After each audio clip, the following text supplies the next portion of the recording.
नमस्कार साथियों, एक बार फिर स्वागत है आपका सारांश आईसीएस के इस प्लेटफॉर्म पे। जैसा कि काफ़ी स्टूडेंट्स की डिमांड थी कि मुख्य परीक्षा 2024 की रणनीति क्या हो, इस पर एक वीडियो बनाया जाए। चूँकि व्यक्तिगत रूप से सभी लोगों से स्ट्रेटजी शेयर करना संभव नहीं होता, तो इसलिए ये एक सामूहिक प्रयास है कि आपको यूट्यूब के माध्यम से या वीडियो के माध्यम से जो रणनीति है वो सभी तक पहुंचाई जाए। जैसा कि आपको पता है कि हमने कुछ पिछले वीडियोज में शॉर्ट नोट्स कैसे बनाएं और जो सोर्सेस होते हैं मुख्य परीक्षा के किन किन सोर्सेस को हम लोग यूज़ कर सकते हैं, उन पर हम लोग वीडियो बना चुके हैं। अगर आपने वो वीडियो नहीं देखी तो आप उनको भी देख सकते हैं। देखिए, आज का जो मुख्य टॉपिक है, मुख्य परीक्षा की रणनीति क्या हो। 2024 की मुख्य परीक्षा में अब लगभग 85 डेज हैं। ठीक है, अब 85 डेज में हम क्या मुख्य परीक्षा की तैयारी कर सकते हैं? क्योंकि प्रश्न ये उठ रहा है कि अब सिलेबस चेंज हो चुका है। अब चूंकि सिलेबस नया है तो अपने आप में सभी बच्चों को ये डर लग रहा है कि सिलेबस चेंज होने के बाद हम हमारी तैयारी को कैसे करें, क्योंकि अपने आप में एक चुनौती है। सिलेबस काफ़ी बड़ा हो गया है, सिलेबस काफ़ी लेंदी हो गया है। ठीक है, तो सिलेबस बड़ा हो गया है तो उससे एक समस्या उत्पन्न हो रही है। दूसरा, कुछ न्यू सब्जेक्ट जुड़ गए हैं, तो न्यू सब्जेक्ट जुड़ गए हैं, सिलेबस लेंदी हो गया है। ठीक है, तो ये सारी प्रॉब्लम क्रिएट कर रही है। और साथ ही साथ इसके साथ ही टेस्ट लिखना और आंसर राइटिंग करना भी अपने आप में एक चुनौती उभर के आ रही है। तो ऐसी स्थिति में हम कैसे इस सिलेबस को 85 दिन में ख़त्म कर सकते हैं, कैसे हम लोग उसका रिवीजन कर सकते हैं, हमारी स्ट्रेटजी क्या होनी चाहिए, किन सब्जेक्ट पर हम लोगों को फोकस करना चाहिए, आंसर राइटिंग हम लोग कब करें, ठीक है, टेस्ट सीरीज ज्वाइन करें या ना करें, इन सारी चीज़ों पर हम लोगों को आज डिस्कस करनी है। तो आप अपनी पेन कॉपी लेके बैठ जाइए और हम लोग शुरू करते हैं। सबसे पहले किस तरीके से हमें चीज़ें करनी है। देखिए, जब भी आप लोग मुख्य परीक्षा दे रहे होंगे तो अब एक चीज़ आप लोग दिमाग में बिठा लें कि मेंस परीक्षा जो है वो अब कॉन्सेप्चुअल हो गई है। मतलब अब एनालिटिकल जो क्वेश्चंस हैं वो आपसे पूछे जाने लगे हैं। इसका मतलब ये है कि आप बहुत ज़्यादा रट्टाफिकेशन ना भी करें, मतलब एग्जैक्ट आंसर रटने पर फोकस ना भी करें तो भी चलेगा। अब आपको बस कॉन्सेप्ट्स पता होने चाहिए। जो भी टॉपिक आप पढ़ रहे हैं उसके संबंध में कुछ की पॉइंट्स और कुछ कॉन्सेप्ट्स पता होने चाहिए जिसके बिहाफ पे आप आंसर लिख दो। क्योंकि 60% क्वेश्चन तो आपके सीधे पूछे जा सकते हैं, परंतु लगभग 40 to 50% क्वेश्चन जब जो हैं वो आपसे एनालिटिकल पूछे जा रहे हैं, जिनके सीधे आंसर आपके नोट्स में नहीं मिलेंगे, बल्कि वो आपको अपनी समझ से तैयार करना है। अब इसके लिए आप लोगों को क्या करना है, तो सबसे पहला जो पॉइंट है वो है क्या, PYQ पेपर देखें, है ना। आप पुराने पेपर देखें, खासकर 2020 के बाद से पेपर देखें, क्योंकि 2020 के बाद क्वेश्चन का पैटर्न अचानक से चेंज हुआ है थोड़ा सा। तो 2020, 21, इथिक्स तो पूरा कॉन्सेप्चुअल पूछा, सीधे सीधे प्रश्न नहीं पूछ रहा है। 22 और 2023, जब आप इन पेपर को देखोगे तो आपको एक चीज़ समझ में आएगी कि पेपर की जो प्रश्नों की प्रगति है उनमें परिवर्तन आया है। अब चूंकि इनमें जो परिवर्तन आया है तो यहाँ पे क्या इंपॉर्टेंट है, यहाँ पर इंपॉर्टेंट है आपकी लॉजिकल थिंकिंग। क्या आप कितना लॉजिकल सोच पा रहे हो, कितने आपको की पॉइंट्स पता है उस कॉन्सेप्ट्स के बारे में, और आपकी आंसर राइटिंग कैसी है। क्यों? क्योंकि क्वेश्चन कुछ भी पूछ लिया उन्होंने, मान के चलो टेलीकॉम की मध्य प्रदेश में स्थिति बताइए और आपको एग्जैक्ट आंसर याद नहीं है, तो आप अपनी बेसिक समझ से उस आंसर को कैसे लिख पाओगे। ठीक है, अब इजारेदारी प्रथा 2 मार्कर का क्वेश्चन था पर पेश 5 मार्कर में पूछ लिया था। तो यहाँ पे आपकी अपनी समझ कि आपको बुराइश व्यवस्था के बारे में क्या पता है। ठीक है, तो इस बात को समझिए कि आप बिल्कुल रटने पे फोकस ना करें, एग्जैक्ट मतलब वर्ड टू वर्ड रटने पे फोकस ना करें। अब वो जमाना चला गया जब सीधे प्रश्न पूछे जाते थे कि जहांगीर का चित्रकला का विकास बताइए। ठीक है, अभी भी पूछे जाते हैं लगभग 40%, पर एग्जैक्ट रटने पर फोकस ना करें, क्योंकि वहां से एग्जैक्ट प्रश्न आने की संभावना अब थोड़ी सी कम हो गई है। तो ऐसी स्थिति में क्या करें, ऐसी स्थिति में जब PYQ आप लोग देखोगे तो बस आपको एक बेसिक कॉन्सेप्ट आसान भाषा में अपने दिमाग में बिठाना है। कैसे करना है ये देखते हैं। अब प्रश्नों का पैटर्न को देखें हम लोग, प्रश्नों के पैटर्न को हम लोग देखें, प्रश्नों के पैटर्न को। तो प्रश्नों का जो पैटर्न है वो चेंज हुआ है। अब 2 मार्कर, 7 मार्कर और 10 मार्कर पूछा जाता था। रणनीति का दूसरा हिस्सा क्या है कि पहले हम लोगों को ये 2 मार्कर पे मतलब 3 मार्कर पे फोकस करना होता था, क्योंकि ये सिलेक्शन दिलाते थे। 3 मार्कर में वही 2 लाइन लिखनी होती थी, परंतु अभी भी 2 मार्कर में वही 2 लाइन लिखनी है। तो अब जो सिलेक्शन हम लोगों को दिलाएगा वो 7 मार्कर और 10 मार्कर दिलाएगा। अब आपको पता है कि 7 मार्कर में 1 पेज पूछा जा रहा है और 10 मार्कर में आपसे 2 पेज पूछे जा रहे हैं। इसका मतलब ये है कि आपको अब आंसर को कैसे विस्तार देना है वो आपको आना चाहिए। तो आप लोग अब जब फोकस करें तो 10 मार्कर और 7 मार्कर की फॉर्मेटिंग पे सबसे ज़्यादा करें, क्योंकि ये दोनों ही अब आपके सिलेक्शन में महत्वपूर्ण भूमिका निभाएंगे। ठीक है। 2 मार्कर अब एक एवरेज भूमिका निभाएंगे। अगर आप बहुत अच्छी तैयार नहीं भी करते तो कोई बात नहीं, परंतु 7 मार्कर और 10 मार्कर में आपकी अच्छी कमांड होनी चाहिए और यहाँ पे आपका कंटेंट अच्छा होना चाहिए, साथ ही साथ आपका प्रेजेंटेशन भी अच्छा होना चाहिए। प्रेजेंटेशन भी आपका अच्छा होना चाहिए। अब कैसे आप लोगों को ये करना है, जब आप 7 मार्कर लिखिए तो आपके पास एक स्ट्रॉन्ग इंट्रो हो, आपके पास मेन बॉडी हो और एक कंक्लूजन हो, कंक्लूजन भी आपका बिल्कुल स्ट्रॉन्ग हो। ठीक है, इससे क्या रहेगा कि जब वो कॉपी चेकर आपका आंसर खत्म करेगा तो एक अच्छे निष्कर्ष के साथ खत्म करेगा, तो वो अच्छे मार्क्स देने की संभावना ज़्यादा होती है। और पेपर भी जब आप सोल्व करें तो 7 मार्कर और 10 मार्कर को पहले सोल्व करने की कोशिश करें ताकि आप इसमें अच्छा कंटेंट दे पाएं। इसमें खाना पूर्ति आप कम करें। अब इनमें आपको एक बात भी याद रखना है कि शब्दों को थोड़ा सा बड़ा लिखना है ताकि आप कम शब्दों में पूरा आपका पेज भर जाए। सुस्पष्ट लिखना है, मतलब क्लियर लिखना है, और आपकी फॉर्मेटिंग बहुत अच्छी होनी चाहिए जिसमें आप फ्लो चार्ट का अच्छे से यूज़ करें। ठीक है, डायग्राम का अच्छे से यूज़ करें, जैसे जियोग्राफी है तो उसका मैप अच्छे से यूज़ करें। तो प्रश्नों के पैटर्न के हिसाब से सबसे पहले आप PYQ पेपर देखें, एक ट्रेंड समझें कि किस तरीके से वो प्रश्न पूछ रहे हैं। पहली रणनीति का हिस्सा ये है। दूसरा रणनीति का हिस्सा है कि आप प्रश्नों के पैटर्न पर अगर गौर करेंगे तो अब आपको 7 मार्कर और 10 मार्कर पर ज़्यादा फोकस करना है। 7 मार्कर और 10 मार्कर पर ज़्यादा फोकस करना है। यहाँ पर अब आपको आंसर्स को विस्तार देना है, एक भाषा प्रदान करनी है और उस भाषा के माध्यम से आप अपने आंसर्स को अच्छे लिख सकोगे जिसमें कंटेंट और प्रेजेंटेशन की महत्वपूर्ण भूमिका होगी, क्योंकि एट द एंड आपको क्या करना है, आंसर ही लिखना है। अब तीसरी मुख्य बात क्या है, अब आप जब पेपर को एनालिसिस करोगे तो आप देखोगे कि पहले पेपर में इतिहास और भूगोल है। अब पेपर की समझ कि हम कौन से पेपर में अच्छे मार्क्स ले सकते हैं। अब हमें पेपर की समझ की चर्चा करनी है, पेपर की समझ। ठीक है, तीसरा जो पॉइंट है, अब जैसे पहला पेपर इतिहास और भूगोल, क्या आपने प्रीलिम्स में नहीं पढ़ा? तो आप बोलोगे सर ये हमने प्रीलिम्स में पढ़ा हुआ है। मतलब इस पेपर को पढ़ने में आपको बहुत ज़्यादा कठिनाई महसूस नहीं होगी। ये पेपर आपने पहले से पढ़ रखा है, अर्थात आपको रिवीजन करना है और ये पेपर आपको अच्छे मार्क्स और कॉन्फिडेंस देगा। दोनों 150 नंबर के, अभी हम लोग सिलेबस पे भी आ जाएंगे। ठीक है, तो मतलब पहला प्रश्न पत्र क्यों इंपॉर्टेंट है। अब क्या इसके नोट्स बनाने की आवश्यकता है? तो मैं कहूँगा कि इसके शॉर्ट नोट्स ना भी बने तो कोई दिक्कत नहीं। उसका कारण क्या है, क्योंकि ये पेपर आप 5 दिन पहले से रिवाइज करना स्टार्ट कर देते हैं तो आपका रिवीजन भी हो जाता है। दूसरा, ये पेपर चूंकि आपने प्रीलिम्स में पढ़ा हुआ है, काफ़ी फैक्ट्स रट रखे हैं आपने, तो इसको आप बहुत अच्छे से लिख भी पाते हैं। ठीक है, इसलिए इस पेपर में आप लोग बहुत ज़्यादा प्रॉब्लम फेस नहीं करते। तो इस पेपर चूंकि पुराने सिलेबस से ही संबंधित है, कुछ बहुत ज़्यादा चेंजेस इसमें नहीं हुआ है, तो ये सिलेबस आप बहुत अच्छे तरीके से कंप्लीट कर पाएंगे। चुनौती क्या है, कोई भी जब पेपर होता है तो सेकेंड, थर्ड और फोर्थ पेपर ये सबसे ज़्यादा चुनौतीपूर्ण है। इसके कारण क्या है, पहला कारण तो ये कि सिलेबस काफ़ी लेंदी हो गया तो रिवीजन नहीं हो पाता 8 घंटे में। सेकेंड पेपर का भी रिवीजन नहीं हो पाता, थर्ड का भी नहीं हो पाता, फोर्थ का भी नहीं हो पाता। तो शॉर्ट नोट्स कहाँ पे बनाएं, तो मैं ये कहूँगा कि कम से कम आप सेकेंड थर्ड पेपर के शॉर्ट नोट्स जरूर बना लें और इथिक्स में आप उद्यमिता के शॉर्ट नोट्स बना लें, क्योंकि शॉर्ट नोट्स की सबसे ज़्यादा जरूरत यहीं पर पड़ती है। शॉर्ट नोट्स का मतलब होता है की पॉइंट्स, और अगर आप शॉर्ट नोट्स नहीं बना पा रहे हैं तो आप क्या करें, आप हाईलाइट कर लें। जो आप लोग नोट्स पढ़ रहे हैं उन्हीं में की पॉइंट्स को हाईलाइट कर लें और उन्हीं की पॉइंट्स को आप पढ़ के एग्जाम में चले जाएं, ताकि वो आपके दिमाग में बैठ जाए कि हमने ये की पॉइंट्स पढ़ा था और इसके बिहाफ पे हमको आंसर राइटिंग करनी है, इसी को हम लोगों को विस्तार देना है। तो आप लोगों को सबसे ज़्यादा फोकस कहाँ करना है, सेकेंड, थर्ड और फोर्थ पेपर में। कहाँ करना है, सेकेंड, थर्ड और फोर्थ पेपर में। इन्हीं के शॉर्ट नोट्स बनाना है, इन्हीं का ज़्यादा रिवीजन करना है। क्यों? क्योंकि जब आप एग्जाम देते हो तब केवल 8 घंटे मिलते हैं और इनका रिवीजन नहीं हो पाता है और यहाँ पर आपका पूरा कॉन्फिडेंस लूज हो जाता है और सबसे ज़्यादा मार्क्स यहीं पर आप लोग ला सकते हो। अगर आप कहीं पर आप डिमोटिवेट होंगे तो सेकंड, थर्ड और फोर्थ पेपर में। फोर्थ पेपर की भूमिका क्यों बढ़ गई है, क्योंकि ये भी अब 300 नंबर का हो गया है। यहां पर आपको आंसर राइटिंग में स्पीड चाहिए ही रहेगी। क्लियर है? अब देखिए, सेकंड पेपर में, थर्ड पेपर और फोर्थ पेपर में देखो, जब भी कोई पेपर होता है उसको 2 भागों में बांट लें। जैसे पार्ट ए आपने पढ़ा भी कि भाई 2 भागों में बटा हुआ है, पार्ट ए और पार्ट बी। जैसे सेकंड पेपर में पार्ट ए राजनीति शास्त्र है और समाजशास्त्र।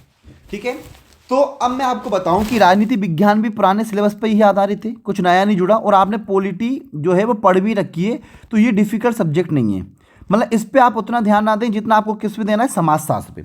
समाजशास्त्र एक ऐसा पेपर है जो 150 नंबर का है। ठीक है, एक ही सब्जेक्ट है, तो यहाँ पे डाइवर्सिटी नहीं है तो पढ़ने में दिक्कत नहीं आएगी। तो इसको आप बहुत अच्छे से तैयार करें, थर्ड पेपर में आप इकोनॉमिक्स पे बहुत अच्छे से तैयार करें, और फोर्थ पेपर में आप उद्यमिता को बहुत अच्छे से तैयार करें। अब मैं ऐसा क्यों कह रहा हूं, क्योंकि ये सिंगल सिंगल सब्जेक्ट है जो 150 नंबर दे रहा है। बाकी दूसरे सब्जेक्ट आप देखोगे, दूसरे पार्ट आप लोग देखोगे तो उनमें मिक्स सब्जेक्ट हैं जो 150 नंबर दे रहे हैं। तो एक रिदम के सब्जेक्ट पढ़ने में आपको आसानी होती है, एक रिदम के सब्जेक्ट को रिवाइज करने में आपको आसानी होती है, और हमारा जो माइंड होता है वो अनुकूलन क्षमता डेवलप कर लेता है जब हम एक जैसे सब्जेक्ट पढ़ते हैं। तो सेकेंड पेपर तो हालांकि पूरा ही बहुत आसान है, जैसे आप कर सकते हैं, परंतु आपको समाजशास्त्र पे सबसे ज्यादा फोकस करना है। कैसे करना है मैं आपको बताऊंगा। फिर अर्थशास्त्र पे 33 प्रश्न पत्र पे, और उद्यमिता प्रबंधन विकास पे 150 नंबर पे। ये 450 नंबर ऐसे हैं जो आपको लीड दिलाएंगे। क्यों? क्योंकि स्टूडेंट सबसे ज्यादा इन्हीं में परेशान हो रहे हैं कि इनके सोर्सेज कहाँ से ढूंढें, कैसे करें, क्या करें। तो आपको इनको कंप्लीट करना है। अब मैं अगर स्ट्रेटजी की बात करूं तो सिलेबस को आप 2 भागों में डिवाइड करें। सिलेबस को कितने भागों में डिवाइड करें आप लोग? 2 भागों में डिवाइड करें। एक पुराना सिलेबस से जो मैच कर रहा है वो, और एक नया सिलेबस। क्लियर है? तो जो पुराना सिलेबस है वो आप लोगों ने पढ़ रखा है पहले से, आप लोगों ने उसके बारे में जानकारी रख रखी है, तो इसको थोड़ा सा 1 या 2 बार रिवाइज करते रहें। परंतु जो नया सिलेबस है इसे थोड़ा सा बार बार पढ़ने की आवश्यकता है, इसे बार बार रिवीजन करने की आवश्यकता है। ठीक है? जैसे पुराने सिलेबस में क्या सेम था? History, geography. अब जैसे हम लोग पहला पेपर उठा के देखें तो पहले पेपर में हम लोग क्या कर सकते हैं? पहले पेपर में हिस्ट्री है, तो हिस्ट्री में सामाजिक, आर्थिक और राजनीतिक व्यवस्था दे रखी। तो आप क्या करें, सभी की सामाजिक, आर्थिक, राजनीतिक व्यवस्था एक जगह लिख लें। जैसे यहाँ पे लिख लें सिंधु घाटी सभ्यता, तो उसकी एक जगह मतलब सामाजिक व्यवस्था, फिर आर्थिक व्यवस्था, राजनीतिक व्यवस्था सभी की, जैसे मौर्य काल हो गया, गुप्त काल हो गया, सल्तनत काल हो गया। और इनमें आपको क्या करना है, केवल चेंजेस को देखना है कि क्या क्या चेंजेस आए थे, बाकी जो सेम सेम है उसको एक जगह लिख दें। ठीक उसी तरीके से जैसे आप लोग समाजशास्त्र पढ़ें तो उनमें बहुत जगह ऐसे होंगे जहाँ पे उद्देश्य, लाभ, महत्व, आवश्यकताएं समान होंगी। जैसे आप उद्यमिता पढ़ोगे तो उद्यमिता में नवाचार का महत्व समान है, सृजनशीलता का महत्व समान है, उद्यमिता का महत्व समान है। तो जो कॉमन पॉइंट आप लोगों को दिख रहा है, जहां पर आप लोग कॉमन पॉइंट्स लिख सकते हो, उनको एक जगह कर लें। इससे क्या होगा कि आपको पढ़ने में आसानी होगी, याद करने में आसानी होगी। जैसे जलवायु परिवर्तन के कारण, पर्यावरण प्रदूषण के कारण, ठीक है, ये सारे कारण ग्रीन हाउस गैसेस के उत्सर्जन के कारण लगभग समान होते हैं। तो जो चीजें आप लोगों को समान दिख रही है, आप उनको एक जगह पॉइंट्स में 10 से 15 पॉइंट्स में लिख लें, और डेफिनेशन केवल अलग अलग याद कर लें। इससे यह रहेगा कि आपको जल्दी जल्दी पढ़ा हो जाएगा, आपको ये आइडिया होगा कि आपको कैसी चीज़ें कंप्लीट करनी है। तो पुराना जो सिलेबस है और नया जो सिलेबस है, नए सिलेबस को लगभग 60% टाइम दें, और पुराने सिलेबस को लगभग 40% टाइम दें दिन का। ठीक है? अब दिन में डिवीजन कैसे करना है मैं आपको बताऊंगा। तो ये चीज़ समझ में आई। फोकस किस पे करना है? फोकस ज़्यादातर आपको करना है सोशोलॉजी पे, इकोनॉमिक्स में और उद्यमिता में, क्योंकि ये आपको देंगे 450 नंबर। बाकी पॉलिटी आपकी पढ़ी हुई है तो उतनी दिक्कत आप महसूस नहीं करोगे, हिस्ट्री आपकी पढ़ी हुई तो आप उतनी दिक्कत महसूस नहीं करोगे, ज्योग्राफी आपकी पढ़ी हुई तो आप उतनी दिक्कत महसूस नहीं करोगे। आप दिक्कत केवल इन 3 सब्जेक्ट में महसूस करोगे। तो कम से कम इनके 2 से 3 रिवीजन हम लोगों को करना ही पड़ेगा। अब देखो सिलेबस को एक बार आप लोग देखो, तो मैंने आपको बताया कि हम लोगों को ये करना है। अब दिन का डिवीजन कैसे होना चाहिए, दिन का डिवीजन आपका कैसे होना चाहिए, मैं क्या करता था मैं आपको बता देता हूं। ठीक है? मैं बेसिकली ये करता था कि सबसे पहले सुबह उठ के मैं 45 मिनट हिंदी पढ़ता था। 45 मिनट क्या पढ़ता था? हिंदी पढ़ता था। ठीक है? फिर अब चूंकि सिलेबस हम लोगों का बड़ा हो गया है, तो हम लोगों को लगभग 1.5 घंटे एथिक्स पढ़ना होगा। अब ये दोनों सब्जेक्ट लगभग आपके 85 दिन डेली चलेंगे। क्या चलेंगे? डेली। अब ऐसा मैं क्यों करता था? ऐसा मैं इसलिए करता था क्योंकि मेरे जो हिंदी और इथिक्स जो कि लास्ट में आते हैं, उनकी टेंशन रोज ना लूं मैं, और वो रोज धीरे धीरे धीरे खत्म हो जाए। क्योंकि जब मैं रोज डेली बेसिस पे इनको पढ़ूंगा तो इनके रिवीजन भी होते रहेंगे, जिससे मेरे ये स्ट्रॉन्ग हो जाएंगे, क्योंकि मुझे मार्क्स प्रदान करेंगे लास्ट में। दूसरा, रोज पढ़ने से मुझे, अब ज़्यादा मैं समय दे नहीं रहा, तो रोज पढ़ने से मुझे इस बात की टेंशन खत्म हो गई कि मुझे इथिक्स रोज करना है, या इथिक्स मुझे लास्ट में खत्म करना है, कैसे कंप्लीट करूंगा। तो 45 मिनट हिंदी और 1.5 घंटे इथिक्स।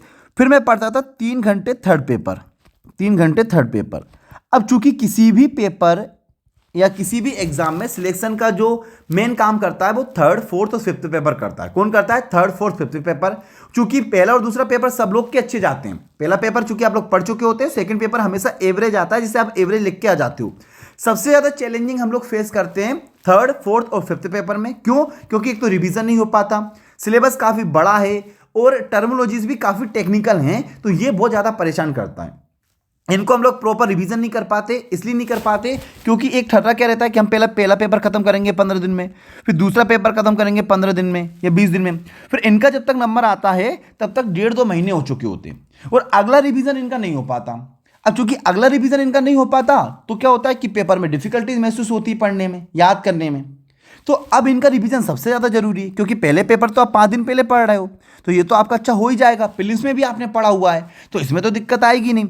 सेकंड पेपर की जो भाषा है वो काफ़ी समझ वाली है, उसे आप मन से भी लिख पाते हो, तो इसलिए ज़्यादा दिक्कत नहीं आती। इसलिए सबसे ज़्यादा परेशानी कहाँ महसूस होती है, थर्ड, फोर्थ और फिफ्थ पेपर में। तो मैं डेली बेसिस पे ये करता था कि कम से कम 3 घंटे, जैसे सुबह उठे 7 बजे तो 7 से 7:45 तक हम लोगों ने हिंदी की, फिर हमने 9 बजे तक हमने एथिक्स कर ली और फिर 3 घंटे थर्ड पेपर करने के बाद मैं क्या करता था, मैं खाना खाता था। अभी आप थर्ड पेपर में क्या करोगे, रोज आप थर्ड पेपर में अभी इकोनॉमिक्स करोगे, कम से कम कितने महीने, कम से कम आप 1 महीने तक ये करें, 1 महीने तक।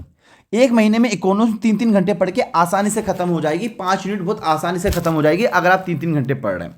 फिर आप लोग क्या करें, फिर अगला जो पार्ट है वो साइंस एंड टेक्नोलॉजी वाला जो पार्ट है, साइंस एंड टेक्नोलॉजी वाला जो पार्ट है उसे आप 1 महीने कंप्लीट करें, ठीक है। तो इस तरीके से इकोनॉमिक्स चुपचाप आपकी 2 महीने में बहुत अच्छे तरीके से कंप्लीट हो जाएगी, पेपर थर्ड 2 महीने में बहुत अच्छे से कंप्लीट हो जाएगा। और फिर जो 25 दिन बचेंगे उनमें घनघोर रिवीजन करें, उनमें क्या करें, रिवीजन करें। क्लियर है। तो इस तरीके से थर्ड पेपर आपका अपने आप खत्म हो जाएगा।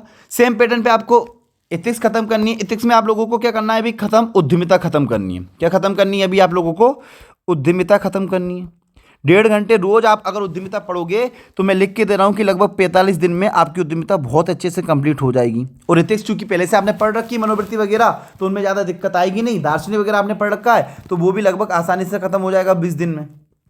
तो उद्यमिता को बहुत अच्छे से करें, 45 दिन में से लगभग खत्म करें, ठीक है। 1 महीने में लगभग इकोनॉमिक्स को खत्म करें। तो ये देखो, ये 150 नंबर का पेपर खत्म हो गया, यहाँ पे 150 नंबर का पेपर खत्म हो गया, ठीक है। अब आप 12 बजे के बाद, क्या करें, जब भी आप खाना खा लें, 1 घंटे रेस्ट कर लें, जो भी रेस्ट ऑफ टाइम रहे उसमें first and second paper alternative चलते नहीं। फर्स्ट और सेकंड पेपर, पहले आप पहला पेपर कंप्लीट कर लें या पहले सेकंड पेपर कंप्लीट कर लें। मान के चलिए आप सेकंड पेपर आप उठा लेते हैं तो आप सोशियोलॉजी से उठा लें और उसे बढ़िया खत्म करें, फिर आप पॉलिटी खत्म करें, फिर फर्स्ट पेपर को खत्म करें, फिर सेकंड को। पर आपको याद रखना है कि आपके 3 सब्जेक्ट डेली चलने चाहिए, थर्ड, फोर्थ और फिफ्थ पेपर। इनको डेली बेसिस पे पढ़ेंगे तो काम हो जाएगा। अब जो भी आप लोग पढ़ रहे हैं इनकी आप कम से कम क्या करें, 1 घंटे आंसर राइटिंग जरूर करें। अब आंसर राइटिंग के बारे में हम लोग देख लेते हैं। अब आंसर राइटिंग 2 तरीके से की सकती है। या तो आप जो शॉर्ट नोट्स बना रहे हैं वो आप फॉर्मेटिंग में बनाएं, फ्लो चार्ट में बनाएं, तो उससे भी आंसर राइटिंग होती है क्योंकि आपको प्रेजेंट तो वैसे ही करना होता है। दूसरा तरीका ये है कि आप 1 घंटे कम से कम टेस्ट लिखें, डेली आंसर राइटिंग करें, ठीक है। इन डेली आंसर राइटिंग के माध्यम से आप चीज़ों को बहुत बेहतर तरीके से कर सकते हैं। आंसर राइटिंग बहुत जरूरी है, इसके लिए आप टेस्ट सीरीज भी ज्वाइन कर सकते हैं। अब होता क्या है कि टेस्ट सीरीज में जो पैटर्न चल रहा है, टेस्ट सीरीज में जो सब्जेक्ट चलते हैं वो पार्ट वाइज चलते हैं, तो आप एक ही सब्जेक्ट पढ़ते हो जो कि दिक्कत देता है। पर मैं कह रहा हूँ कि अगर आप टेस्ट सीरीज भी ज्वाइन करते हैं तो कम से कम 12 बजे तक तो आप थर्ड, फोर्थ और फिफ्थ पेपर पढ़ें, उसके बाद आप टेस्ट सीरीज का पढ़ें। जैसे टेस्ट सीरीज में अगर पार्ट ए का टेस्ट है तो आप पार्ट ए 12 बजे के बाद पढ़ें, रात को 9, 10, 11 बजे तक। अगर पार्ट बी का टेस्ट है तो 9, 10, 11 बजे तक आप वो पढ़ें। क्लियर है। तो ये आपको करना है। आंसर राइटिंग आपकी मस्ट है। आंसर राइटिंग में आप लोग राइटिंग पर थोड़ा सा फोकस करें, ठीक है। आपके अक्षर बड़े बड़े हों, आप में इंट्रो, मेन बॉडी और निष्कर्ष मतलब कंक्लूजन बिल्कुल स्पष्ट हो। आप पुरानी कॉपीज देखते रहें लोगों की कि उन्होंने कैसे आंसर लिखे थे, इंप्रूवमेंट करें और एनालिटिकल क्वेश्चन पर ज़्यादा फोकस करें, ठीक है। उसके अलावा आप और क्या कर सकते हैं, उसके अलावा हम लोगों को ये करना है कि सोर्सेस के पीछे बहुत ज़्यादा ना भागें कि उद्यमिता कहाँ से पढ़ें, ये भी डाल लूँ वो भी डाल लूँ नोट्स में। नहीं, कोई भी टू दी पॉइंट्स नोट्स उठा लें जो कि मैंने आप लोगों को वीडियो में सजेस्ट भी किए और उनको पढ़ के चले जाएं। क्यों? क्योंकि बहुत सारी चीज़ें तो आप पढ़ के भी जाओगे तो वो एग्जाम में आनी ही नहीं है। एग्जाम में तो लिमिटेड क्वेश्चन ही आने हैं। तो सोर्सेज के पीछे बहुत ज़्यादा ना भागें। कोई भी जो टॉपिक हो उसके बारे में बस आप बेसिक जानकारी रख लें। क्या रख लें? बेसिक जानकारी कि क्या है आवश्यकता, ठीक है, कारण, परिणाम, प्रभाव, इस तरीके के जो डायमेंशन होते हैं केवल आप लोग ये कंप्लीट करके रखें। इतने में आपका काम हो जाएगा। उसके अलावा जो भी क्वेश्चन आएगा वो एनालिटिकल आएगा और इन्हीं पॉइंट्स के बिहाफ पे जो आपने कॉन्सेप्ट बनाया हुआ है उसके आधार पे ही आपको लिखना होगा। टाइम मैनेजमेंट बहुत ज़्यादा जरूरी है रणनीति में। टाइम मैनेजमेंट, टाइम को बिल्कुल भी खराब ना करें, बिल्कुल भी मतलब बर्बाद ना करें, क्योंकि ये 85 दिन बहुत क्रूसियल है। कम से कम 12 से 13 घंटे आप लोगों को पढ़ाई करनी है। कितनी? 12 से 13 घंटे, क्योंकि इंपॉर्टेंट है। मात्र 110 पोस्ट हैं। चाय पीने जाएं तो बहुत ज़्यादा समय बर्बाद ना करें, वॉशरूम जाएं तो बहुत ज़्यादा समय बर्बाद ना करें, अनावश्यक गतिविधियों में समय बर्बाद ना करें। जब भी आप चल रहे होते हैं या ब्रश कर रहे होते हैं तो चिंतन करते रहें कि आज आपने क्या पढ़ा, क्या टॉपिक था, आपने क्या याद किया, कैसे किसको आंसर लिखना है। ये टाइम मैनेजमेंट का बहुत महत्वपूर्ण हिस्सा है। तो टाइम मैनेजमेंट में आप लोगों को फोकस करना है। शॉर्ट नोट्स कैसे बनाने, मैंने आप लोगों को बता दिया कि कम से कम सोशियोलॉजी के शॉर्ट नोट्स बना के रख लें, उद्यमिता के बना के रख लें और इकोनॉमिक्स के, कम से कम इन 3 टॉपिक्स के शॉर्ट नोट्स जरूर बना के रख लें। इसके अलावा नहीं बना पाए तो आप हाईलाइट कर लें और उन हाईलाइट पॉइंट्स को एग्जाम में पढ़ के चले जाना, ठीक है। और इन्हीं को बार बार आप लोगों को रिवीजन करना है। रिवीजन बहुत इंपॉर्टेंट है, क्योंकि आप उद्यमिता, सोशियोलॉजी और इकोनॉमिक्स, इन 3 के रिवीजन तो आप प्रॉपर जरूर करिएगा, क्योंकि दूसरे बच्चे इसके आंसर बहुत अच्छे लिख के नहीं आने वाले हैं। तो इनको आपको अवश्य करना है। क्लियर है सभी को?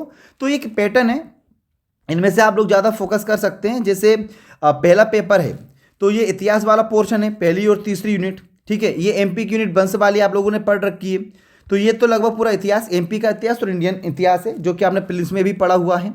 उसके अलावा देखो ये ज्योग्राफी की 1, 2 और ये 3, ये इंडियन ज्योग्राफी की यूनिट से आप केवल इंडियन ज्योग्राफी पढ़ोगे तो ये 3 यूनिट अपने आप खत्म हो जाएंगे, अपने आप कंप्लीट हो जाएंगी आपकी, ठीक है। उसके बाद ये ज्योग्राफी वाला पोर्शन है। तो यहाँ पे भी आपको पार्ट बी पर ज़्यादा फोकस करना है, क्योंकि हिस्ट्री के क्वेश्चन जो होते हैं वो काफ़ी ऊट पटांग आ रहे हैं। तो पार्ट बी अर्थात ज्योग्राफी वाले पोर्शन में आप अच्छे मार्क्स ला सकते हैं। तो इन पे आपको सबसे ज़्यादा फोकस करना है। यहाँ पे आपको 90 to 95 मार्क्स लाना है। तो मैं यही कहूँगा कि आप पहले पेपर में सबसे ज़्यादा फोकस किस पे करना है? ज्योग्राफी वाले पोर्शन पे। और हिस्ट्री के 2 मार्कर पे ज़्यादा फोकस मत करना, क्योंकि वो कुछ भी पूछेंगे आपसे वो नहीं बनेंगे, वो ट्रेंड हमेशा रहने वाला है। तो ज्योग्राफी पे फोकस करना है, मैप बनाना है, लोकेशन बेस्ड क्वेश्चन तैयार करना है कि कौन सी नदी कहाँ से उद्गम होती है, किसकी कितनी लंबाई, कौन किसकी सहायक नदी है, कौन सी चोटी कहाँ पाई जाती है। और परिभाषाएं आपकी बिल्कुल सटीक होनी चाहिए। एक बात याद रखें कि मेंस की तैयारी करते वक्त रणनीति का महत्वपूर्ण हिस्सा है कि जितनी भी टर्मोलॉजीज इनमें आ रही हैं, जितनी भी शब्दावली इनमें आ रही हैं, इनकी परिभाषा आपको एग्जैक्ट और सटीक याद होनी चाहिए। इनकी परिभाषा आपको एग्जैक्ट और सटीक याद होनी चाहिए। चाहे कोई भी आपसे पूछे, जिस जलवायु किसे कहते हैं, ठीक है, तो आपको एग्जैक्ट पता होनी चाहिए। जनसंख्या वृद्धि से आप क्या समझते हैं, ठीक है। सुदूर संवेदन क्या है, भौगोलिक सूचना प्रणाली क्या है, जीआईएस क्या है, तो एग्जैक्ट डेफिनेशन। पर्यावरण प्रदूषण से आप क्या समझते हैं, भूकंप से आप क्या समझते हैं, सुनामी से आप क्या समझते हैं, तो ये आपको एग्जैक्ट पता होनी चाहिए, ठीक है। जैसे संघवाद क्या है, न्यायिक सक्रियता क्या है, लोक अदालत को आप क्या समझते हैं, जनहित याचिका को समझाइए, न्यायिक पुनर्विलोकन क्या है, मूल ढांचे की अवधारणा को बताइए, ठीक है। तो ये एग्जैक्ट आप लोगों को पता होनी चाहिए और यहाँ से प्रश्न पूछे जाने की संभावनाएं भी काफ़ी ज़्यादा हैं, ठीक है। यहाँ पे आपको समाजशास्त्र अच्छे से करना है। यहाँ पे डेफिनेशन पक्का पूछेंगे आपसे, जैसे कुटुंब को समझाइए, परिवार को समझाइए, नातेदारी क्या है, वंश क्या है, गोत्र परंपरा क्या है, ठीक है। तो यहाँ पर आपको सभी की डेफिनेशन बहुत अच्छे से कंप्लीट कर लेनी है। तो इस तरीके से आप अपनी तैयारी को आगे बढ़ा सकते हैं। मैं अभी बता रहा हूँ कि इकोनॉमिक्स, सोशियोलॉजी और उद्यमिता पे ज़्यादा फोकस करना है। आपके पढ़ाई का क्रम ये होगा कि सुबह 45 मिनट आप हिंदी कंप्लीट करें, 1.5 घंटे लगभग उद्यमिता पढ़ें आप लोग, और उसके बाद आप लोग थर्ड पेपर पढ़ें और फर्स्ट और सेकंड पेपर चलने दें। की पॉइंट्स को हाईलाइट करें, उन्हीं को रिवीजन करें, टेस्ट सीरीज जरूर लिखें, क्योंकि आंसर राइटिंग इंपॉर्टेंट है, क्योंकि लास्ट में आपको आंसर ही लिखना है, ठीक है। चलिए, उम्मीद है कि ये जो स्ट्रेटजी आप लोगों के काम आएगी, आप इसे जरूर फॉलो करिएगा। मिलेंगे फिर अगले टॉपिक के साथ, ठीक है। Bye bye, have a nice day.